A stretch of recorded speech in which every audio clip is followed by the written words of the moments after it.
Okay, so very quick little tutorial on how to draw hexagons, whether it's AF, so across flats or across faces, or AC, which is across the corners, okay?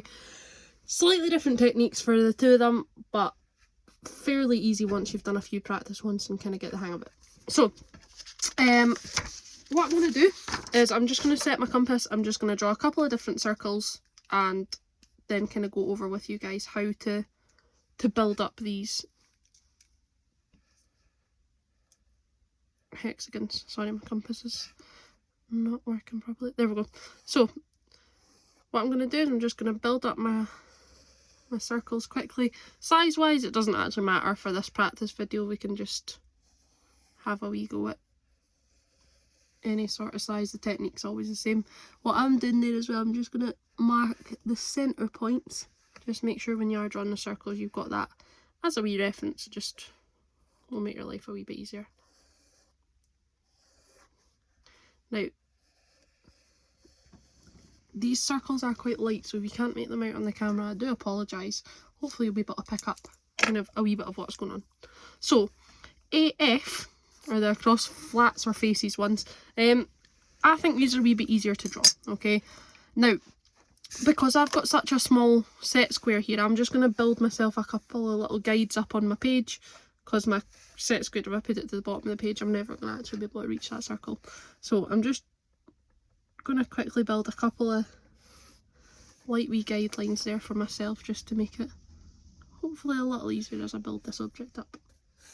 So what we're going to do is we're going to take this 60-30 and I'm going to use my, as I say, I've drawn guidelines, you could use the edge of the page, you'll have a much bigger set square than I do. But I'm lining it up with my guide, whatever that is, and I'm just going to bring that set square until it just touches, or it has that tangent point where it hits that circle. Okay, so we've done a wee bit of tangency when we were in school, so hopefully that's something that isn't too unfamiliar to us. But we've got that wee line and we can build that up. Okay, now I've gone a bit longer than I need here, just allow myself a wee bit of wiggle room. Again, this one I'm using the guide this time again. I'm taking it in, just at that point where it just touches, I'm going up. And I can just work my way around the circle and kind of build it up. You'll start to quite quickly see what kind of angles are right and what are wrong. So obviously this one looks quite clear that it's going the same sort of way as that one. What I don't want is in kind of something, let me try and pick something really kind of stark an angle. You can see there that if I take that, it's just not going to add up properly. Okay, so make sure it's that smaller 30-degree angle you're using. You'll have to shuffle your set square about a wee bit to get the hang of it, but you will get there eventually. The sides I can go straight up and down on quite easily. Make that a wee bit bigger actually, I think. And then I think I might need another little guideline for myself up at the top. Will I? Oh no, the top of the page just hits. So I can bring that in, that tangent point there, I'm coming in. And then the same, that tangent point there, has no wee mind blank for a second on what way we're going. But you can see that I'm now using the edge of my page. Other points I've had to use a wee guideline. But AF, so that's us going across the flats. So what that's meaning is, say this was 60 AF, okay? That circle that we draw would be 60, or if it was 80 AF, it'd be 80. So what we've got is that this point through the centre point will be 60, and the flats, so the flat faces or the cross faces, are that 60mm apart, and it doesn't matter where it is because it just hits that tangent point.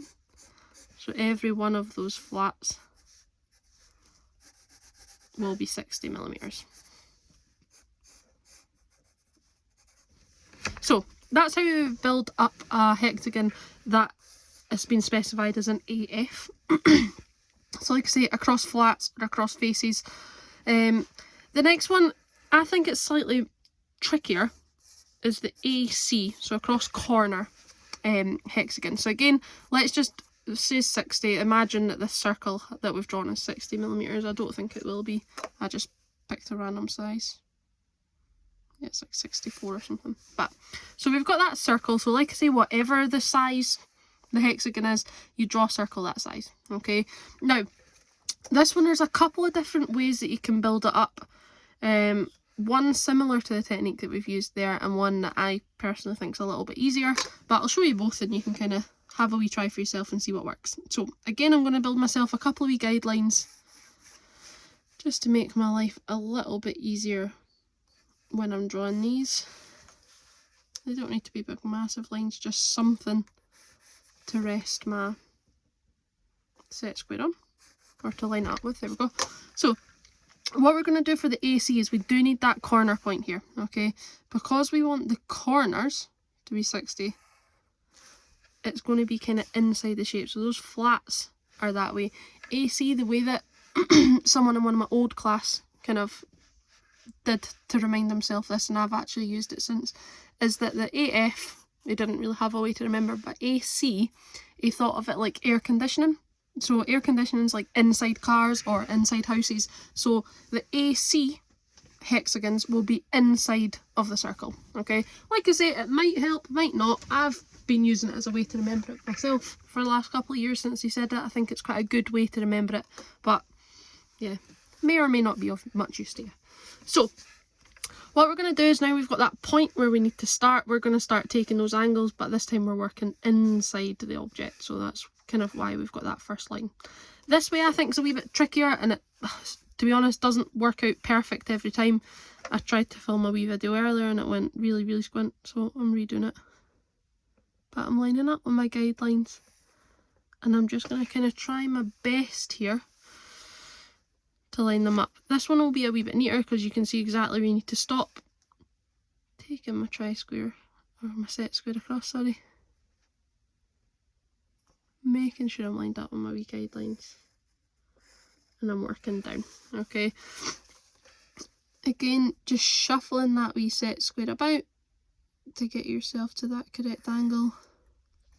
And you would just kind of keep working your way around the object.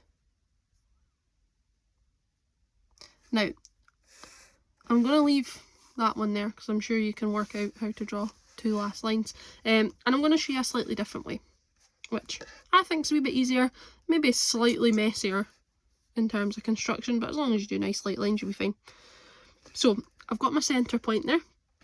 What I'm going to do is I'm going to take my set square and I'm going to run a really light line right up the centre, and I'm then going to do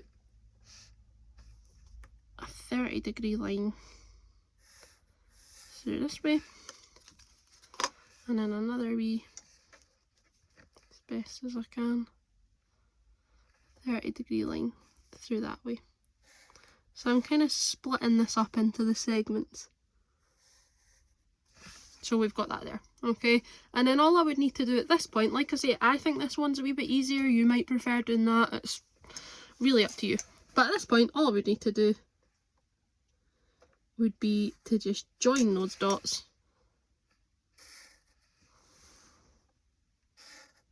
And that would be me creating my wee hexagon. I've got a wee bit squint there.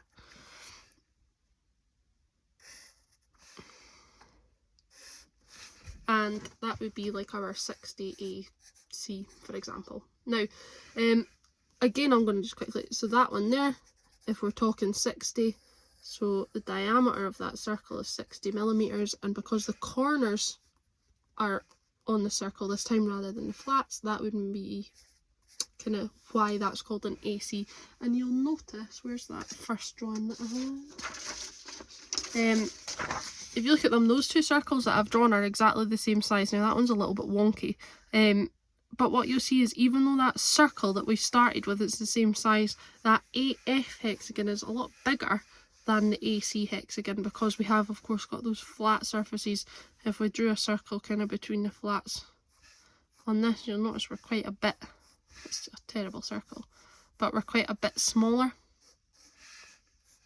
So kind of for the flats on that, if I were to measure flat to flat, wait a minute, have I got anything in millimeters? Flat to flat's like 73, whereas flat to flat on that one, it's almost 80. So we've got quite a bit of difference, okay? So, like I say, the way that I now remember it, thanks to someone in the old higher class, is that the AC goes inside like air conditioning, so you're going to have that inside hexagon, and the AF, no kind of fancy way to remember that, but that will go outside the shape. So, have a wee practice, make sure you're just kind of comfortable with it. Like I say, 2 different techniques for the AC. I personally find this one a wee bit easier, but it's totally up to you guys. I should say as well, please make sure you're using that 60-30. I'm kind of assuming that you'll be able to tell that that's what I was using. Don't use the 45, or you'll just end up drawing squares and diamonds, because the 45-degree will just take you like 4 lines. So make sure you use that 60-30, use that little 30-degree bit, have a little go, have a wee practice, and then have a look in assignments and see what I've asked you to do.